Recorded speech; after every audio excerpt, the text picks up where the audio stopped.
1 week Monday నుంచి Saturday వరకు busy life style ఎవరిదైనా కూడా ప్రతిరోజు పనే ఉంటుంది. సండే అయిపోయిన తర్వాత మండే రోజు యాక్టివ్గా వెళ్తారండి. ఇంకా సాటర్డే వచ్చిందంటే లేజీగా అయిపోతుంది. అమ్మయ్య నెక్స్ట్ డే సండే వచ్చింది, మంచిగా ఖాళీగా ఇంట్లోనే ఉండొచ్చని అనుకుంటారు. అది ఎవరు అనుకుంటారండి? జాబ్ చేసే వాళ్ళకైతే సండే రోజు హాలిడే. మాలాంటి ఇంట్లో వర్క్ చేసుకునే వాళ్ళకైతే ఏ హాలిడే ఉండదు. జాబ్ చేసే వాళ్ళకి పండుగలు వస్తే హాలిడే ఉంటుంది. మాలాంటి వాళ్ళకి ఏ హాలిడే ఉంటుందండి? మాలాంటి మహిళలకి పండుగలు వస్తే భయం వేసే అంత పని ఉంటుంది. వామ్మో పండుగ వస్తుంది, ఇంకా 1 వీక్ ఉంది, 1 వీక్ లోపు ఇల్లు క్లీనింగ్ చేసుకోవాలి, పండుగ పనులన్నీ చేసుకోవాలని ఆలోచించేసరికే మా ప్రాణం అలా అయిపోతుంది అనమాట. నాకే అలా అనిపిస్తుందా, లేకపోతే అందరు మహిళలకు కూడా అలాగే అనిపిస్తుందా? నాకు ఒక్కొక్కసారి క్వశ్చన్ మార్క్గా మిగిలిపోతుందండి. నేనైతే ఎక్కువ టెన్షన్ పడుతూ ఉంటా పండుగలు వస్తే, ఎందుకంటే వర్క్ ఎక్కువ ఉంటుందని చెప్పేసి. ఎంత టెన్షన్ పడతానో అంత యాక్టివ్గానైతే చేసుకుంటా.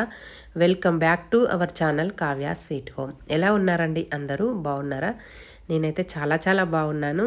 ఎందుకంటే ఈరోజు నేను సండే కాబట్టి నాకు ఇదంతా గుర్తుకొచ్చిందనమాట. మిగతా రోజుల్లో 4-4:30కి లేస్తే సండే మాత్రం 5 కల్లా నిద్ర లేస్తానండి. ఒక హాఫ్ అన్ అవర్ లేట్గా లేస్తా అంతే. ఎందుకంటే సండే రోజు కూడా యథావిధిగా అన్ని పనులు రోజు చేసుకున్నట్టే చేసుకోవాలి.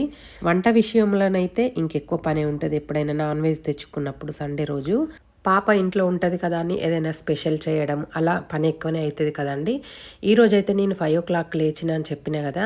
లేచిన తర్వాత ఇంట్లో పనులు కంప్లీట్ చేసుకున్నా. ఎందుకంటే బయట చీకటిగా ఉంది 5 o'clock కూడా. ఇక్కడ మొక్కల్లో కొంచెం గడ్డి మొలిచిందన్నమాట, వేస్ట్ గడ్డి. దాన్ని తీసేద్దాము, కొంచెం తెల్లవారిన తర్వాతనైతేనే ఏదైనా పాములు చిన్న చిన్న ఏమైనా ఉన్నా కనబడతాయి కదండి. అసలే మా ఏరియాలో పాములు ఎక్కువ, అసలు బయటకు వెళ్ళాలంటేనే భయం అవుతుంది. ఖాళీ ప్లేస్లు ఎక్కువ ఉంటాయి కాబట్టి అందుకోసం కొంచెం జాగ్రత్తగానే ఉంటాము. లైట్స్ అన్నీ వేసుకొని బయటకు వస్తాం. ఇంకా ఎందుకు రిస్క్ తీసుకోవడము, చీకట్లో పనులు చేయడం అని చెప్పేసి ఆ మొక్కల్లో గడ్డి అయితే తీద్దామని చెప్పేసి ఇక లోపల వర్క్ ఏమీ లేకుండా చేసుకున్న తర్వాతనే బయటకు వచ్చినాయి. ఇప్పుడు టైం వచ్చేసి కరెక్ట్ 7 అవుతుందండి. ఆ మొక్కల్లో వేస్ట్ గడ్డి తీసేయడము, అదంతా ఊడవడం నాకు ఒక 40 minutes అయితే పట్టింది. ఈరోజే లేట్ అయింది అంటే ఎందుకో ఇంకా మోటార్ పోయలేదండి. అస్సలు మోటార్ వేసి వాటర్ పడదాం అనుకుంటే పైప్తో ఇంకా బకెట్తో చల్లుతూ ఉన్నానన్నమాట.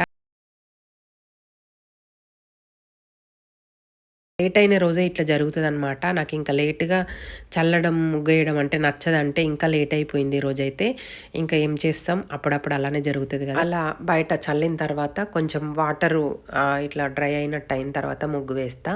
అందుకని చెప్పేసి ఇంకా లోపలికైతే వెళ్ళిన ఇలా మంచిగా చల్లేసుకున్నానండి. ఎంత నీట్గా ఉందో ఈరోజు. ఆ గడ్డంతా తీసేయడం వలన సూపర్గా అనిపిస్తుంది అనమాట ఇంటి ముందు. నాకు చాలా బాగా నచ్చింది. 15 daysకి ఒకసారి ఇట్లనే చేసుకుంటూ ఉంటానండి. అప్పుడప్పుడు ఈవినింగ్ తీస్తా అన్నమాట గడ్డి. ఈరోజు ఎందుకో మార్నింగే తీయాలనిపించింది. ఆ మొక్క చూసిరు కదా, మా వారు నాటిన మొక్క, వాటర్ ఆపిల్ మొక్క అనమాట. ఎంత మంచిగా ఎగురొస్తుంది, మంచిగా పెరుగుతూ ఉందన్నమాట. ఒకసారి చూపిస్తూ ఉన్నాను.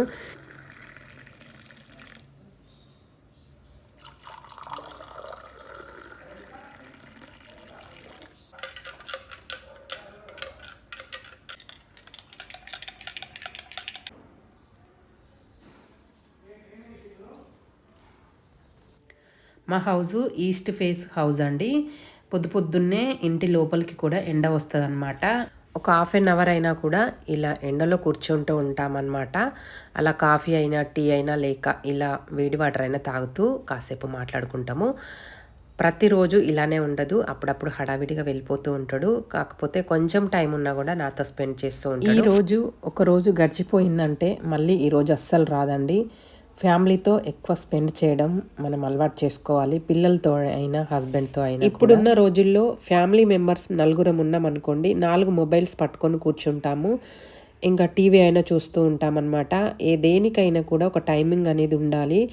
మనం కూర్చొని మాట్లాడుకునే రోజులైతే చాలా తగ్గిపోయినాయి నాకు తెలిసినంత వరకు అయితే. ఇప్పుడు నేను మా వారితో అట్లీస్ట్ 1 hour అయినా లేక హాఫ్ అన్ అవర్ అయినా కూర్చొని మాట్లాడుతూ ఉంటానన్నమాట. ఆ హాఫ్ అన్ అవర్‌లో ఏదో ఒక విషయం నేర్చుకుంటూ ఉంటానన్నమాట. అట్లా మోటివేషన్‌గా చెప్తూ ఉంటాడు ప్రతి విషయాలు. ధైర్యంగా ఉండడానికైనా, ఏదైనా మంచిగా మాట్లాడడానికైనా, ఏదైనా ప్రాబ్లమ్స్ వస్తే ఎట్లా ఎదుర్కోవాలి, ఏదో ఒక విషయం నేర్చుకుంటానండి మా వారి దగ్గర. ఈ రోజుల్లో తల్లిదండ్రులు చెప్తే విని, తల్లిదండ్రులు నేర్పిన మాటలు నేర్చుకోవడం తగ్గిపోయిందండి పిల్లల విషయంలో కూడా. ఎందుకంటే చిన్నప్పుడే హాస్టల్స్‌లో వేయడం, వాళ్ళన్నీ స్కూల్లోనే నేర్చుకోవాలి.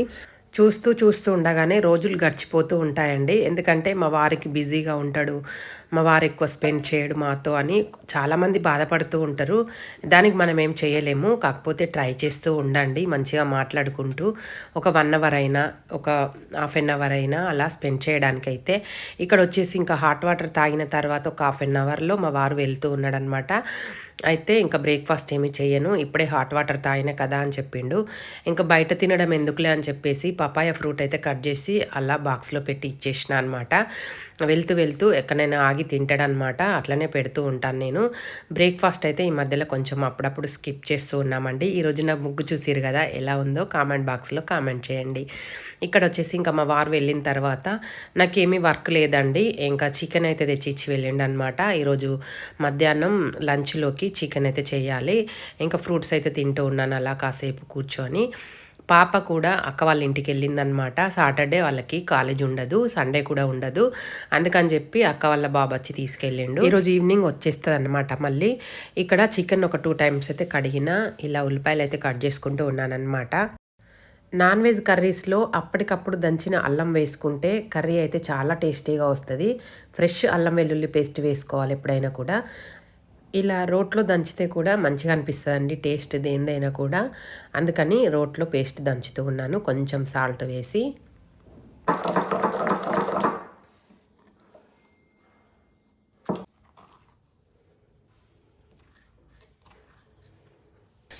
అదంతా పట్టదు కానీ అందులో హాఫ్ అయితే పడుతది. ఎందుకంటే హాఫ్ కేజీ కొంచెం ఎక్కువ ఉంటది చికెన్ అయితే. ఇంకా ఉల్లిపాయలు కూడా కట్ చేసి పెట్టేసుకున్నా. పుదీనా తీసుకొచ్చిన, ఇంకొక పచ్చిమిర్చి కూడా కట్ చేసి అలా పెట్టేసుకున్నా. రాగి సంకటి చేద్దామని చెప్పేసి ఒక చిన్న గ్లాసు టీ గ్లాస్ ఉంటుంది కదా, ఆ గ్లాసు రైస్ అయితే ఇలా కడిగి నానబెట్టుకుంటూ ఉన్నాను. ఇది నాటుకోడి కాదు కానీ ఎందుకో ఈరోజు తినాలనిపించింది. అందుకోసం అయితే చేస్తూ ఉన్నానన్నమాట. చాలా రోజులైందని, హెల్త్‌కి కూడా మంచిది కదా. ఇక్కడ స్టవ్ ఆన్ చేసి బాండి పెట్టుకొని అందులోకి 4 టేబుల్ స్పూన్ ఆయిల్ అయితే వేసుకున్నా. కొంచెం ఆయిల్ ఎక్కువనే పడుతుంది. ఎందుకంటే నేను చికెన్‌లో ఉప్పు, కారం, మసాలాలు, ఆయిల్ అవన్నీ ఏమీ కలపలేదు. అది పక్కనుంచిన జస్ట్ కడిగేసి. అందుకే ఇందులోకి ఒక 4 టేబుల్ స్పూన్ ఆయిల్ వేసుకొని జీలకర్ర ఇంకా హోల్ గరం మసాలా ఉంటాయి కదా స్పైసెస్, అవి కూడా కొన్ని వేసుకొని పచ్చిమిర్చి ముక్కలు అవి వేగిన తర్వాత ఆనియన్ ముక్కలు అవి వేసుకొని వేయిస్తూ ఉన్నానన్నమాట. ఇటు పక్కన రాగి సంకటి చేస్తా అని చెప్పిన కదా, ఆ బౌల్లోకి రైస్ పెట్టేసుకున్నాను అనమాట. అది ఉడకాలి కదా మెత్తగా. ఇంకా ఆనియన్ ముక్కలు ఎర్రగా వేగిన తర్వాత అల్లం వెల్లుల్లి పేస్ట్ వేస్తూ ఉన్నాను. అల్లం వెల్లుల్లి పేస్ట్ వేసిన తర్వాత పచ్చివాసన పోయే వరకు మంచిగా కలుపుతూ ఫ్రై చేసుకోవాలి ఒక 2 మినిట్స్. నెక్స్ట్ ఇందులోకి పుదీనా ఆకులను కూడా వేస్తూ ఉన్నానండి. ఇలా స్టవ్ సిమ్లోకి పెట్టుకొని మంచిగా ఫ్రై చేసుకుంటేనే కర్రీ అనేది చాలా టేస్టీగా వస్తుంది. ఇంకా ఆనియన్ ముక్కలు ఇలా ఎర్రగా కావాలండి, ఆ పాయింట్ అయితే గుర్తుపెట్టుకోవాలి మనం. నెక్స్ట్ ఇందులోకి పసుపు కూడా వేసుకున్నా. ఇలా ఒకసారి కలిపేసుకుంటూ ఉన్నాను. అలా మంచిగా కలిపిన తర్వాత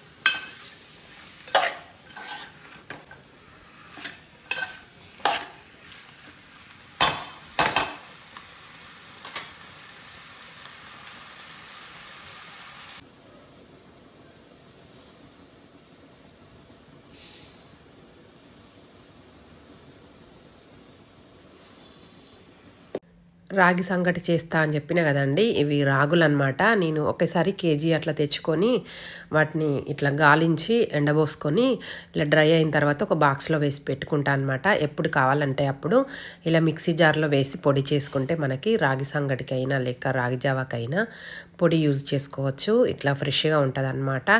మనం షాప్లో తెచ్చుకున్న రాగి పౌడర్ అంత ప్యూర్గా ఉండదని నాకు అనిపిస్తూ ఉంటుంది. ఇక్కడ చికెన్ వచ్చేసి ఫ్రై అవుతూ ఉందండి. ఇలా మూత తీసి ఫ్రై చేసుకుంటే చికెన్ ముక్కలు చూసిరు కదా, అక్కడక్కడ రెడ్గా వచ్చినాయి కదా, అలా ఎర్రగా ఫ్రై అవుతాయి అన్నమాట. మనం మూత పెడితే అందులోకి వాటర్ ఊరి చికెన్ అనేది తొందరగా ఫ్రై కాదు, కొంచెం నీసు స్మెల్ లాగా వస్తుంది.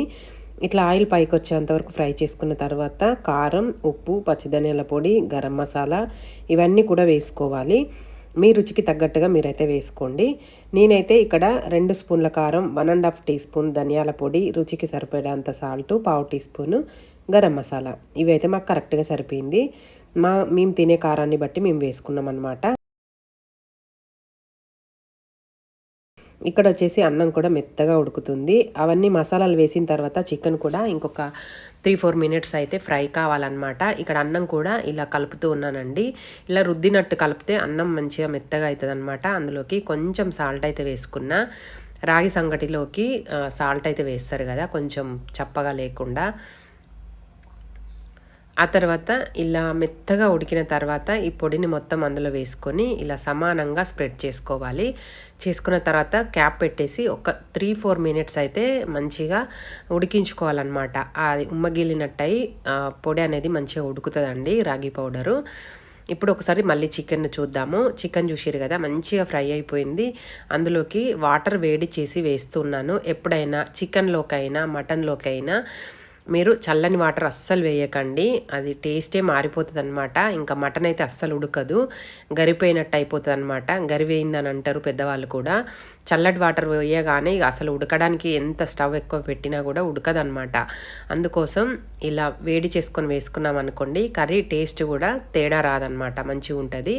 ఇలా మాకు సరిపడంత సూప్ అయితే పెట్టుకున్నాం. ఎందుకంటే రాగి సంగటిలోకి కొంచెం సూప్ లాగా ఉండాలి కదా కలుపుకోవడానికి అని చెప్పేసి కొన్ని వాటర్ అయితే వేసుకున్నాం. మీకు కొంచెం ఫ్రైలాగా ఉండాలంటే తక్కువ వేసుకోండి, మన ఇష్టం ఉన్నట్టు వండుకోవచ్చండి. ఎట్లా అంటే అట్లా వండుకోవచ్చు. ఇక్కడ రాగి సంగటి కూడా కలుపుతూ ఉన్నానమాట. నాకు కొంచెం వాటర్ తక్కువ అయింది అనిపించిందండి రాగి సంగటి. నేను ఒక చిన్న గ్లాసు వేసుకునేదాన్ని అసలు అన్నంలో, అందుకోసం కొంచెం గట్టిగా అనిపించింది అనమాట. ఉన్నది చెప్పాలి, మళ్ళీ మీరు కూడా ఇలానే చేసుకుంటారు కాబట్టి. నేను అసలు పౌడర్ ఎక్కువైంది అనిపించింది. పౌడర్ ఎక్కువనే ఉండాలి, బట్ ఏంటంటే ఇంకో కొన్ని వాటర్ అన్నంలో మెత్తగా ఉడికినప్పుడే ఒక చిన్న గ్లాస్ వాటర్ వేసుకొని ఉడికిస్తే బాగుండేది అనిపించింది. అదన్నమాట. కొంచెం జ్యూసీ లాగా రాలేదన్నమాట, కొంచెం గట్టిగానైతే వచ్చింది రాగి సంకటి.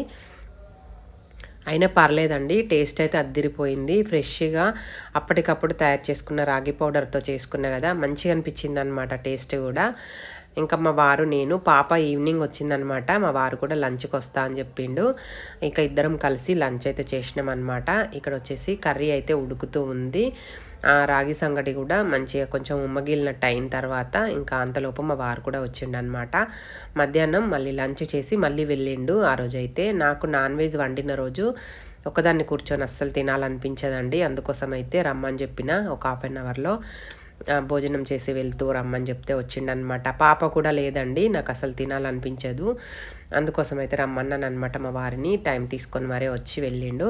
ఇక్కడైతే సంగటి ఉడికిపోయింది. ఇలా కొంచెం ముద్దలాగా చేసుకుంటూ ఉన్నానమాట. ప్లేట్లో పెట్టుకున్న కొంచెం నీట్గా ఉంటుంది కదా అని చెప్పేసి ఇంకా మా ఇద్దరికైతే ఇలా సరిపోయిందనమాట. అవి రెడీ చేసి పెట్టేసుకున్న. ఇలా కర్రీ కూడా ఉడికిపోయింది. ఇందులో ఇంకా కొంచెం పుదీనా, కొత్తిమీర కూడా వేసేసుకొని స్టవ్ ఆఫ్ చేసేసుకుంటే చికెన్ కర్రీ రెడీ అయిపోతుంది. టేస్ట్ అయితే సూపర్గా ఉందండి, అద్దిరిపోయిందనమాట. సింపుల్గానే వండిన అయినా కూడా మంచిగా వచ్చింది కర్రీ అయితే.